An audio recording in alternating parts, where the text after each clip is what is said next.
हरे कृष्णा। हमारे जीवन में जितना महत्व पूर्णिमा तिथि का होता है उतना ही महत्व अमावस्या तिथि का भी होता है। फागुन अमावस्या हिंदू पंचांग के अनुसार फागुन मास के कृष्ण पक्ष की अंतिम तिथि होती है।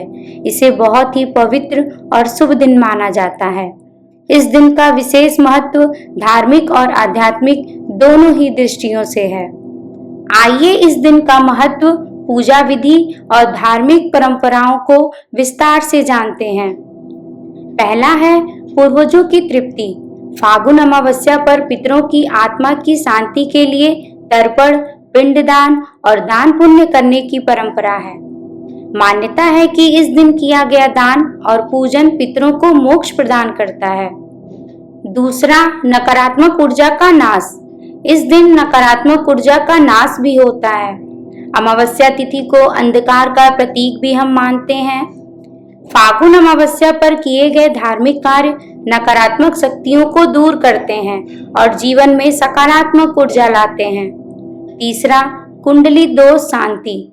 इस दिन विशेष रूप से पितृदोष और ग्रह दोष दोनों को शांत करने के लिए पूजा अर्चना की जाती है। आइए अब हम जानते हैं फागुन अमावस्या की पूजा किस प्रकार की जाती है।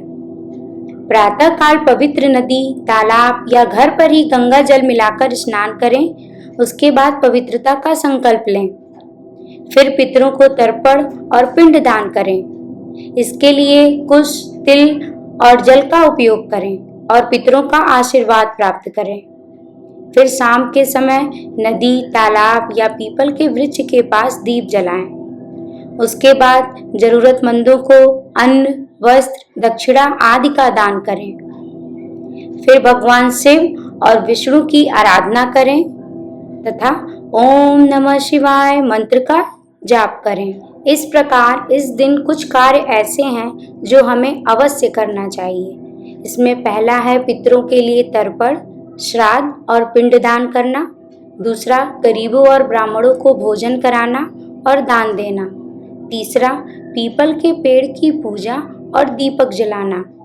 चौथा, मंत्र जाप और भगवान शिव की आराधना करना। तो आपने देखा, इन कार्यों को करना अति आवश्यक है, लेकिन इसके साथ साथ कुछ बुरे कार्य भी हैं जिनको करना वर्जित माना जाता है।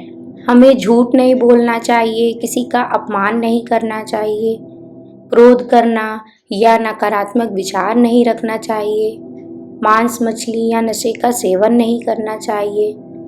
अगर कोई पवित्र कार्य कर रहा हो तो हमें रुकावट बिल्कुल नहीं डालनी चाहिए। फागुन अमावस्या आध्यात्मिक उन्नति, पितृ तृप्ति और सकारात्मक ऊर्जा प्राप्त करने का एक महत्वपूर्ण अवसर है।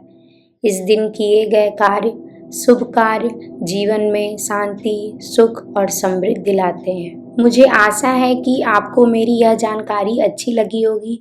अगर अच्छी लगी है तो आप परिवारजनों को अपने शेयर करें। और ऐसे कृष्ण गोविंद हरे मुरारी, हे नाथ नारायण वासुदेवा।